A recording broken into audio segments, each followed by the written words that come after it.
BRS working president మాజీ మంత్రి కేటీఆర్ కు అరుదైన గౌరవం దక్కింది. బెంగళూరు వేదికగా అత్యంత వైభవంగా జరగనున్న ఎంటర్‌ప్రెన్యూర్ ఇండియా ఐడియా అవార్డ్స్ 2026 వేడుకకు ముఖ్య అతిథిగా కేటీఆర్ కు ఆహ్వానం అందింది. నవకల్పనలు, పారిశ్రామిక వృద్ధికి ఆయన అందిస్తున్న సేవలకు గుర్తింపుగా ఈ గౌరవం దక్కింది. ఏప్రిల్ 16న బెంగళూరు వైట్ఫీల్డ్లోని షెరటన్ గ్రాండ్ హోటల్లో ఈ ప్రతిష్టాత్మక అవార్డుల ప్రధానోత్సవ కార్యక్రమం నిర్వహించనున్నారు.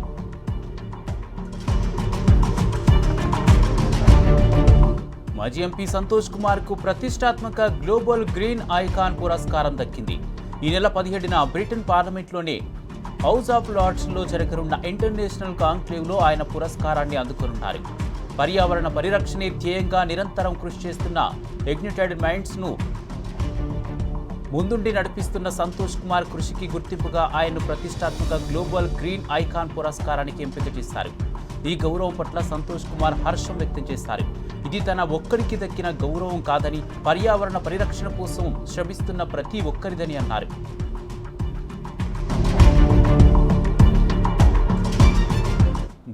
బకాసురుల కన్ను కోహెడ ఫ్రూట్ మార్కెట్ పై పడిందని ఫైర్ అయ్యారు మాజీ మంత్రి హరీష్ రావు. రాష్ట్ర వ్యాప్తంగా 1 కోటి ఎకరాల భూమిని ప్రొహిబిషన్ లో పెట్టి సెటిల్మెంట్ చేసుకుంటున్నారని మండిపడ్డారు. సీఎం రేవంత్ రెడ్డి రైతుల కోసం పనిచేస్తున్నాడా, దళారుల కోసం పనిచేస్తున్నాడా అంటూ నిలదీశారు. మార్కెట్ పూర్తయితే వేలాది మంది రైతులు బతుకుతారు. కమిషన్ల గురించి ఆలోచించకుండా ఫ్రూట్ మార్కెట్ ను వెంటనే నిర్మించాలని డిమాండ్ చేశారు. భూములు ఎక్కడుంటే అక్కడ ప్రభుత్వ పెద్దలు గద్దల్లా వాలిపోతున్నారని మండిపడ్డారు ఎమ్మెల్యే సబితా ఇంద్రారెడ్డి. ప్రజల కష్టాలను పట్టించుకుని రేవంత్ ప్రభుత్వం భూముల చుట్టూ తిరుగుతుందని విమర్శించారు. అంతర్జాతీయ ప్రమాణాలతో మార్కెట్ నిర్మాణం కోసం కేసీఆర్ 170 ఎకరాల స్థలం కేటాయించారని గుర్తు చేశారు ఎమ్మెల్యే సుధీర్ రెడ్డి. కోహెడ మార్కెట్ స్థలాన్ని అమ్మి సొమ్ము చేసుకునేందుకు కాంగ్రెస్ కుట్రలు చేస్తుందని మాజీ ఎమ్మెల్యే మంచిరెడ్డి కిషన్ రెడ్డి ధ్వజమెత్తారు. మార్కెట్ స్థలాన్ని పెద్దలకు కట్టబెట్టాలని చూస్తే ఊరుకోబోమని హెచ్చరించారు. తెలంగాణ తొలి CM KCR MLA camp office పై దాడిని తీవ్రంగా ఖండించారు ఎమ్మెల్యే మాధవరం కృష్ణారావు. ఇటీవల మున్సిపాలిటీలను బీఆర్ఎస్ పార్టీ కైవసం చేసుకోవడం తట్టుకోలేక రేవంత్ రెడ్డి డైవర్షన్ పాలిటిక్స్ చేస్తున్నారని మండిపడ్డారు. తెలంగాణ రాష్ట్ర సాధకుడు 10 ఏళ్లు రాష్ట్రాన్ని అభివృద్ధి పదంలో తీసుకెళ్లిన ఘనత కేసీఆర్ దని గుర్తు చేశారు. మరోవైపు షేర్లింగంపల్లి నియోజకవర్గం అభివృద్ధి జరగట్లేదని ప్రశ్నిస్తే అక్రమ కేసులు పెట్టి బీఆర్ఎస్ నాయకులను ఇబ్బందులు పెట్టడం సిగ్గుచేటని ఆగ్రహం వ్యక్తం చేశారు.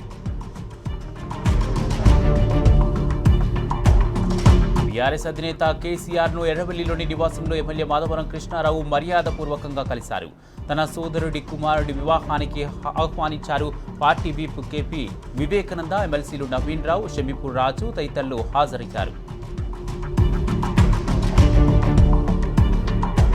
మహబూబ్ నగర్ కార్పొరేషన్లోని పెండింగ్ పనులను వెంటనే పూర్తి చేయాలని మాజీ మంత్రి శ్రీనివాస్ గౌడ్ డిమాండ్ చేశారు. హుందాగా వ్యవహరించి మేయర్, డిప్యూటీ మేయర్ ఎన్నికకు సహకరించామని తెలిపారు.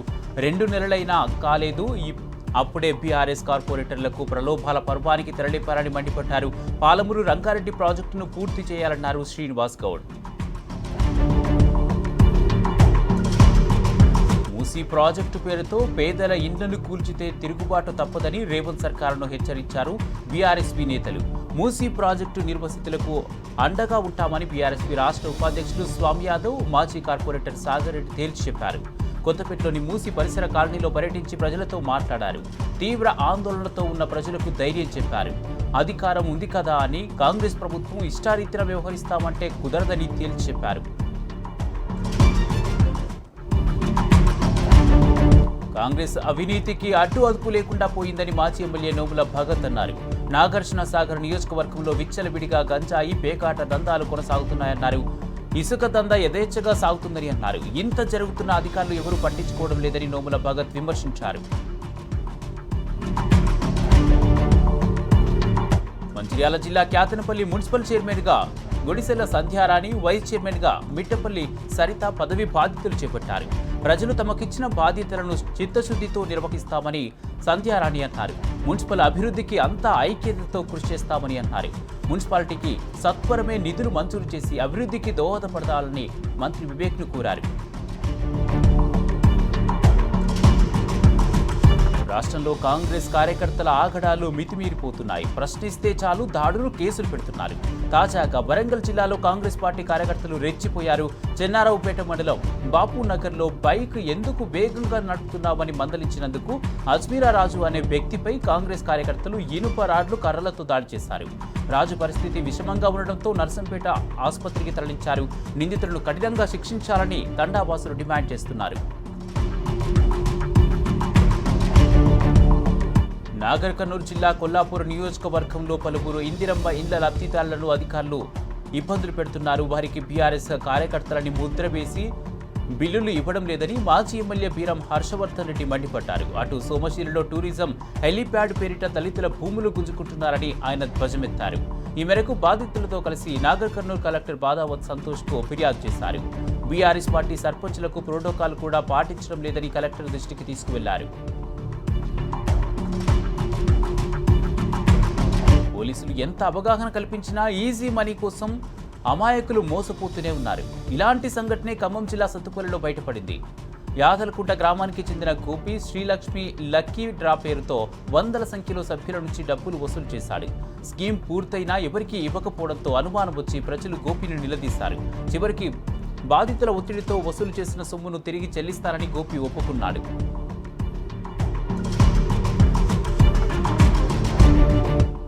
బాలికపై అత్యాచారం చేసి హత్య చేసిన కేసులో నిందితుడికి జీవిత ఖైదు విధిస్తూ న్యాయమూర్తి తీర్పును వెల్లడించారు. కాప్రా సర్కిల్ కుషాయిగూడకు చెందిన పండ్ల వ్యాపారి కాకర్ల అనిల్కు 2010 మార్చిలో సికింద్రాబాద్లోని బాపూజీనగర్కు చెందిన బాలిక పరిచయమైంది. ఇంట్లో అలికి సికింద్రాబాద్ రైల్వే స్టేషన్కు వచ్చిన ఆమెకు అనిల్ మాయమాటలు చెప్పి తన ఇంటికి తీసుకెళ్లాడు. అనంతరం తన స్నేహితులతో కలిసి అత్యాచారం చేసి దారుణంగా హత్య చేశాడు. కేసును విచారించిన ఫాస్ట్ ట్రాక్ కోర్టు న్యాయమూర్తి నిందితులు కాకర్ల అనిల్కు జీవిత ఖైదు విధిస్తూ తీర్పును వెలువరించింది.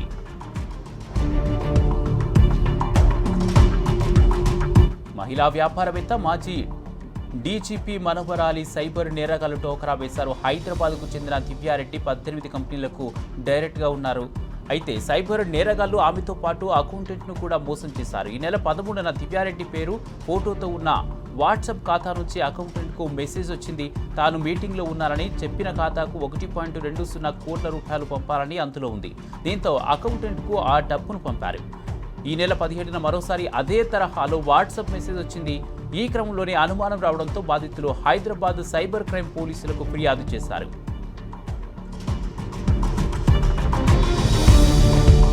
పెద్దపల్లి జిల్లా కాల్వ శ్రీరాంపూర్ మండలం పెగడపల్లిలో స్వశక్తి మహిళల సొమ్ము మాయమైంది. ఏకంగా 26 లక్షల రూపాయలను మాయం చేసిన విఓఏ సరస్వతిపై తగిన చర్యలు తీసుకుని తమ సొమ్ము తమకు ఇప్పించాలని మహిళా సంఘాల సభ్యులు పోలీస్ స్టేషన్లో ఫిర్యాదు చేశారు. జిల్లా కలెక్టర్కు కూడా విన్నవించారు. ఈ విషయంపై పూర్తి విచారణ జరిపించాలని మహిళా సంఘాల సభ్యులు డిమాండ్ చేశారు. కాళేశ్వరం జలాలు కరీంనగర్లో లోయర్ మానేరు డ్యాంకు చేరుకున్నాయి. కాళేశ్వరం ప్రాజెక్టులో భాగమైన నంది, గాయత్రి పంప్ హౌస్ల నుండి 1431 క్యూసెక్కుల గోదావరి జలాలను వరద కాల్వ ద్వారా మిడ్ మానేరుకు ఎత్తిపోస్తున్నారు. దీంతో మిడ్ మానేరు ప్రాజెక్టు 4 గేట్లు ఎత్తి కరీంనగర్ లోయర్ మానేరు డ్యాంకు 2635 క్యూసెక్కుల నీటిని తరలిస్తున్నారు.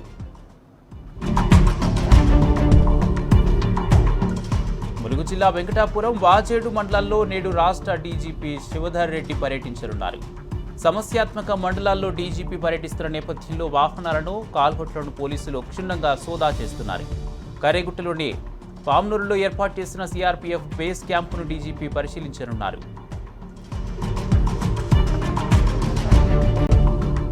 వీటితో వెళ్లిపోయిన భార్యను పోలీసుల సాయంతో కనిపెట్టి మరీ హత్య చేశాడో భర్త. సంగారెడ్డి జిల్లా జహీరాబాద్కు చెందిన సిద్ధారెడ్డి భార్య కవిత కొద్ది రోజుల క్రితం ఇంటి నుంచి వెళ్లిపోయింది. దీంతో జహీరాబాద్ పోలీస్ స్టేషన్లో మిస్సింగ్ కేసు పెట్టాడు సిద్ధారెడ్డి. పవన్ రెడ్డి అనే వ్యక్తితో కలిసి ఆమె జడ్జిలో ఉంటుందని గుర్తించారు. దీంతో ఆమెను జహీరాబాద్ తీసుకొచ్చేందుకు పోలీసులతో కలిసి వెళ్లిన సిద్ధారెడ్డి భార్య కవితను తన కారులో ఎక్కించుకుని సదాశివపేట మండలం నందికంది వద్దకు రాగానే కత్తితో పొడిచి హత్య చేశాడు.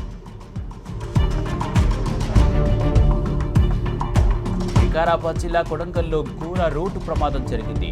హైదరాబాద్ బీజాపూర్ హైవేపై లారీ ఢీకొని 6 ఏళ్ల చిన్నారి ఆయేషా అక్కడికక్కడే మృతి చెందింది. కొడంగల్ కార్గిల్ కాలనీకి చెందిన ఆయేషా తన తల్లితో కలిసి పాఠశాలకు వెళ్తున్న క్రమంలో రోడ్డు దాటుతుండగా లారీ ఢీకొట్టింది.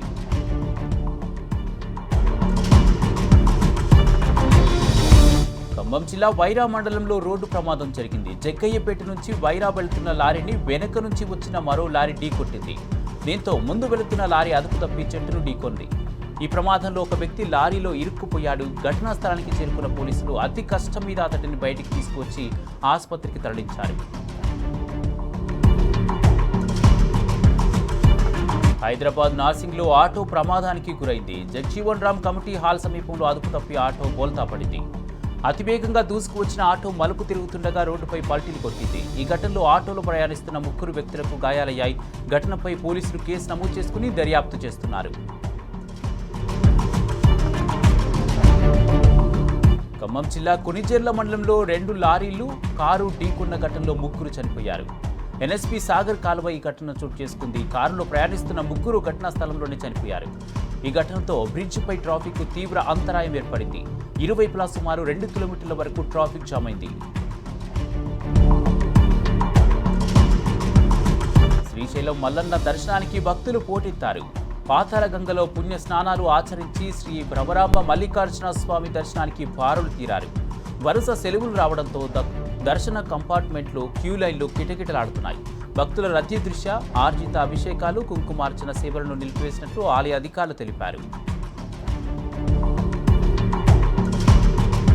తిరుమల శ్రీవారి హుండీలో రద్దయిన 500, 1000 నోట్లను భక్తులు ఇప్పటికీ కొద్ది మొత్తంలో సమర్పిస్తున్నారు. ప్రస్తుతం తిరుమలలో 400 కోట్లకు పైగా రద్దయిన నోట్లు ఉన్నట్లు సమాచారం. గతంలో ఈ నోట్లను మార్పిడి చేసేందుకు యత్నించినా కేంద్ర ప్రభుత్వం అంగీకరించలేదు. దీంతో పాటు బ్యాంకులో మారని 2000 నోట్లను భక్తులు కానుకగా సమర్పిస్తున్నారు. ప్రతి నెల 35 లక్షల వరకు 2000 నోట్లు హుండీలో భక్తులు సమర్పిస్తున్నారు. 2000 నోట్లను ప్రతి 2 నెలలకు ఒకసారి చెన్నైలోని ఆర్బీఐ రీజనల్ కేంద్రంలో మార్పిడి చేసుకుంటున్నట్లు Parakamani in charge deputy EO Venkateswarlu తెలిపారు. భారత్ బంగ్లాదేశ్ సరిహద్దులో చొరబాటుదారులను నిరోధించడానికి పాములు, మొసళ్లను వినియోగించాలని సరిహద్దు భద్రతా దళ వర్గాలు యోచిస్తున్నాయి. నదీ తీర చిత్తడి నెలల్లో చొరబాట్లను నిరోధించడానికి ఒక సహజ నిరోధంగా వీటిని వినియోగించాలని యోచన చేస్తున్నారు. భారత్ బంగ్లాదేశ్ సరిహద్దుల్లో సంప్రదాయ ఫెన్సింగ్ వేయడానికి వీలు కాకుండా బలహీనమైన ప్రదేశాలు ఉన్న చోట వీటిని ఉంచాలని భావిస్తున్నారు. కాగా 4000 కిలోమీటర్ల పొడవున ఉన్న సరిహద్దుల్లో 175 కిలోమీటర్ల నదీ తీర చిత్తడి నేల ప్రాంతాలున్నాయి. ఢిల్లీ అసెంబ్లీ ఆవరణలో హల్చల్ చేసిన దుండగులను అరెస్ట్ చేశారు పోలీసులు. అసెంబ్లీ గేటును ఢీకొట్టి కారుతో దూసుకెళ్లి స్పీకర్ ఛాంబర్ బయట పూలు బొకే పెట్టి దుండగులు పరారయ్యారు. గాలింపు చేపట్టిన పోలీసులు గంటల వ్యవధిలోనే వారిని అదుపులోకి తీసుకున్నారు. వివరాలను ఆరా తీస్తున్నారు. యూపీ నంబర్ ప్లేట్తో ఉన్న కారును సీజ్ చేశారు.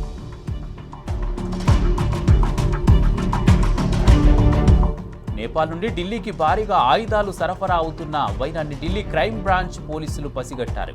దీంతో వలపన్ని ఆయుధాలను స్వాధీనం చేసుకున్నారు. దేశ రాజధానిలో పెద్ద ఎత్తున జరుగుతున్న ఉగ్ర కుట్రను ఛేదించినట్టయింది. ఆ ఆయుధాలు ఎక్కడి నుండి ఎక్కడికి సరఫరా అవుతున్నాయి, దీని వెనుక ఉన్న వ్యక్తులెవరు, దాని వెనుక దాగి ఉన్న కుట్ర ఏంటి అన్న విషయాలపై దర్యాప్తు జరుగుతోంది.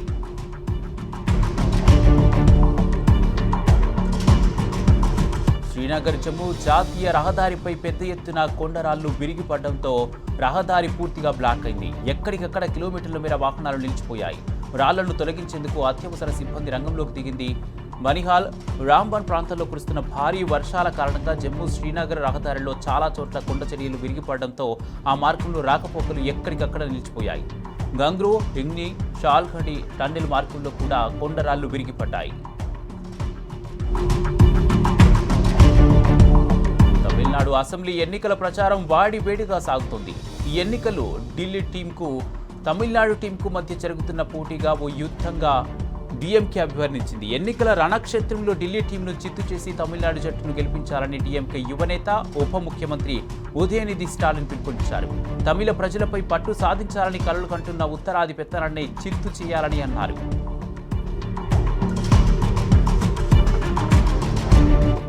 Kolkata night riders versus Punjab Kings match వర్షం కారణంగా రద్దయింది. ఓటముల పరంపరకు చెక్ పెట్టాలనుకున్న కోల్కతా నైట్ రైడర్స్ ఆశలు ఆవిరయ్యాయి. సొంత ఇలాకా ఈడెన్ గార్డెన్లో పంజాబ్ కింగ్స్ను ఓడించి గెలుపు బాట పట్టాలనుకున్న కోల్కతాకు వరుణుడు షాక్ ఇచ్చాడు. 3 గంటలకు పైగా వాన పడడంతో కనీసం 5 ఓవర్ల మ్యాచ్ నిర్వహించలేని పరిస్థితి ఏర్పడింది. దీంతో అంపైర్లు చివరకు ఆటను రద్దు చేసి 6 జట్లకు చెరో పాయింట్ ఇచ్చారు.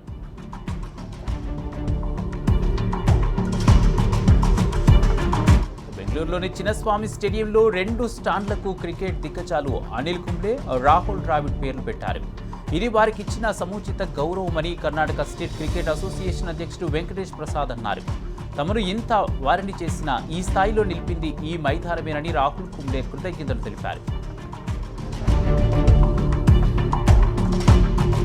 మదురై జిల్లా కోర్టు సంచలన తీర్పు వెలువరించింది. సత్తంకులం లాకప్ డెత్ కేసులో 9 మంది పోలీసులకు మరణశిక్ష విధిస్తున్నట్టు ప్రకటించింది.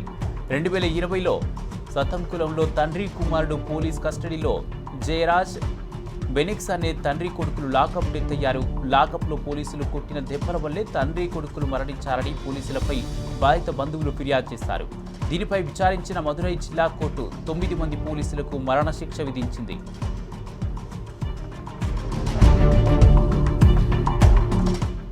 తమిళ బుల్లితెరపై వైవిధ్యమైన పాత్రలు ధరించి తనకంటూ ఓ గుర్తింపు తెచ్చుకున్న నటి సుభాషిణి ఆత్మహత్య చేసుకున్నారు. శ్రీలంకకు చెందిన సుభాషిణి చెన్నైలో స్థిరపడి అనేక సీరియల్స్లో నటించి మెప్పించారు. కొంతకాలంగా భర్తతో ఆమెకు గొడవలు జరుగుతున్నట్లు తెలిసింది. చివరగా భర్తతో వీడియో కాల్లో తీవ్ర వాగ్వాదానికి జరిగినట్లుగా పోలీసులు గుర్తించారు. ఆ తర్వాతే ఆమె ఉరివేసుకుని ఆత్మహత్య చేసుకున్నదని చెన్నై పోలీసుల ప్రాథమిక దర్యాప్తులో తేలింది. ఆమె భర్తను అదుపులోకి తీసుకొని పోలీసులు విచారిస్తున్నారు.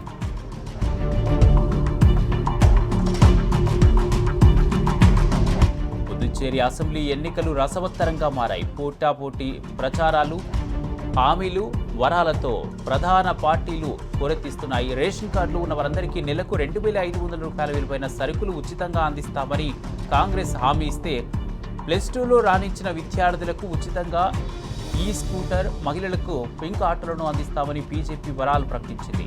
మరోవైపు బీజేపీ కాంగ్రెస్ హామీలను నమ్మి వారి వలలో పడొద్దని తమిళగ వెట్టికలగం అంటుంది. దీంతో ఎన్నికల ప్రచారాలు ఆసక్తికరంగా మారాయి.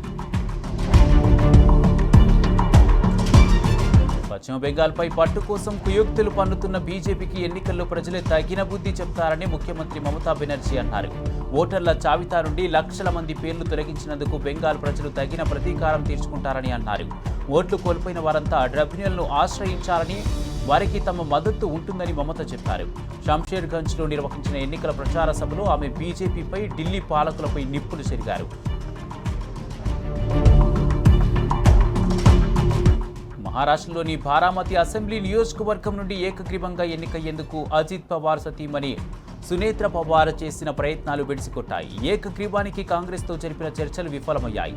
బారామతిలో తమ అభ్యర్థిని నిలుపుతున్నట్లు కాంగ్రెస్ ప్రకటించింది. ఆ స్థానం నుండి ఆకాష్ విశ్వనాథ్ మోహన్ను పోటీలో నిలిపింది. దీంతో అక్కడ ఎన్నిక అనివార్యంగా మారింది. అయితే బారామతిలో తమ అభ్యర్థులను నిలిపే విషయంలో మిగతా రాజకీయ పక్షాలు ఇంకా ఎలాంటి నిర్ణయాన్ని ప్రకటించలేదు. గెలవాలంటే రాజకీయాన్ని రాజేయాలి, ప్రాంతీయ సెగలను రేపాలి, ఎన్నికల పోలింగ్ దగ్గర పడే కొద్దీ వ్యూహాలు మార్చాలి, ప్రతి వ్యూహాలతో దెబ్బ కొట్టాలి. ఇప్పుడు అసోంలో అదే జరుగుతుంది.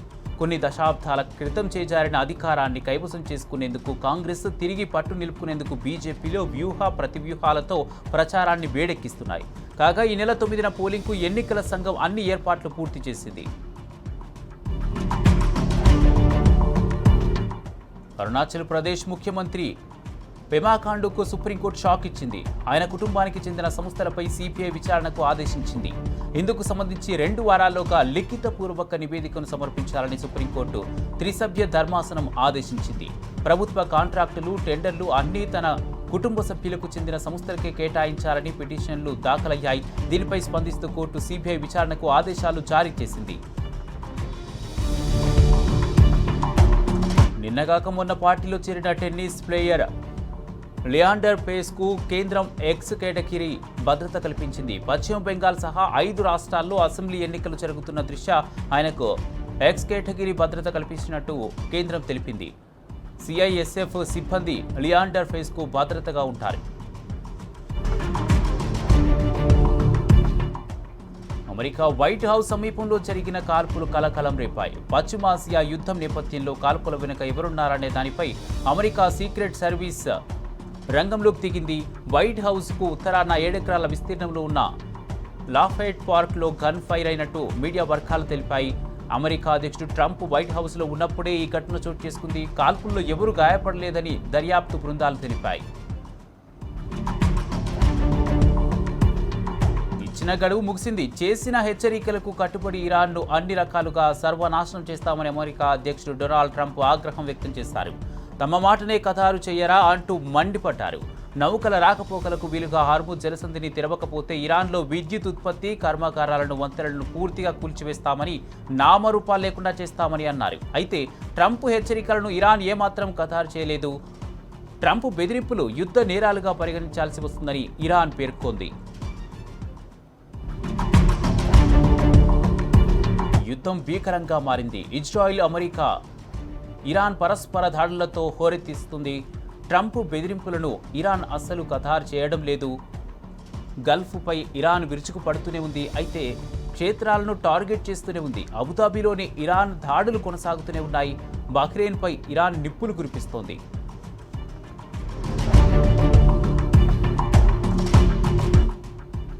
ఇరాన్ను పూర్తిగా తమ ఆధీనంలోకి తీసుకుంటామని అమెరికా అధ్యక్షుడు డొనాల్డ్ ట్రంప్ స్పష్టం చేశారు. ఇరాన్ మొత్తాన్ని ఒక్క రోజులో తుడిచిపెడతామని తీవ్ర ఆగ్రహం వ్యక్తం చేశారు. అమెరికా చేసిన కాల్పుల విరమణ ప్రతిపాదనను తాజాగా ఇరాన్ తిరస్కరించిన నేపథ్యంలో ఆయన కీలక వ్యాఖ్యలు చేశారు. తాను చాలా నిరాశకు గురయ్యానని, ఇక ఇరాన్ భారీ మూల్యం చెల్లించుకోక తప్పదని హెచ్చరించారు. ఇంటర్నెట్ సేవలు బంద్ అయ్యాయి. సాంకేతిక బంధాలు కట్ అయ్యాయి. 2 నెలలుగా ఇరాన్లో నెట్ సేవలపై ఆంక్షలు కొనసాగుతూనే ఉన్నాయి. దీంతో బాహ్య ప్రపంచంతో సంబంధాలు పూర్తిగా తెగిపోయాయి. సుదీర్ఘ కాలంగా కమ్యూనికేషన్ మార్గాలన్నింటినీ నిలిపివేయడం గతంలో ఏ దేశంలోనూ జరగలేదని ఇంటర్నెట్ పర్యవేక్షణ సంస్థ పేర్కొంది. యుద్ధం కారణంగా ఏ దేశంలోనూ ఇలాంటి పరిస్థితులు ఇంతకుముందు ఏర్పడలేదని తెలిపింది.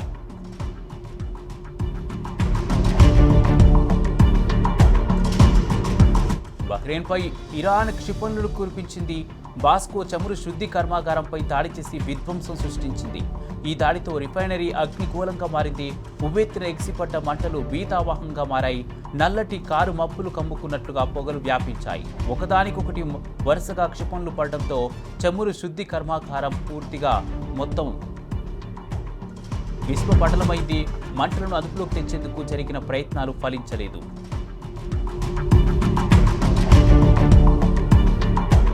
ఇజ్రాయెల్ కూడా దాడులను ముమ్మరం చేసింది. ఇరాన్పై తన ప్రతాపాన్ని చూపిస్తోంది. వందలాది మౌలిక సదుపాయాలపై దాడులు చేసినట్లు ఇజ్రాయెల్ ప్రకటించింది. యుద్ధ విమానాలపై దాడులకు ప్రయోగించే బాలిస్టిక్ క్షిపణులను, వాటి ఉత్పత్తి కేంద్రాలను ధ్వంసం చేసినట్లు ఇజ్రాయెల్ ప్రధాని నెతన్యాహు తెలిపారు. ఇరాన్ కూడా ఏమాత్రం తగ్గడం లేదు. ప్రతి దాడులతో గల్ఫ్ను ఉక్కిరిబిక్కిరి చేస్తోంది. అటు ఇజ్రాయెల్లోని హైఫాను టార్గెట్ చేస్తూ ఇరాన్ విరుచుకుపడింది.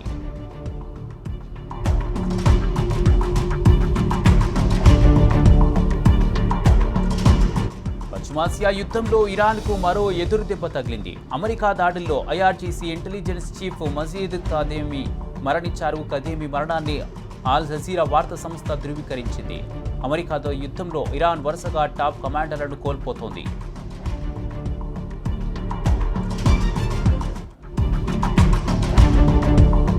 అమెరికా అంతరిక్ష సంస్థ నాసా చేపట్టిన ఆర్టెమిస్ 2 యాత్ర కీలక దశలోకి చేరింది. ఈ మిషన్లో భాగంగా 4 వ్యోమగాములు చంద్రుడి గురుత్వాకర్షణ పరిధిలోకి ప్రవేశించారు. వారిని తీసుకువెళ్లిన ఒరాయన్ వ్యోమనౌక 4 లక్షల కిలోమీటర్ల దూరం ప్రయాణించి అత్యంత సుదూర మానవ అంతరిక్ష యాత్రగా రికార్డు సృష్టించింది. 1970లో అపోలో 13 ప్రయాణించిన దూరం కంటే ఇది 2500 కిలోమీటర్లు అదనం కావడం గమనార్హం.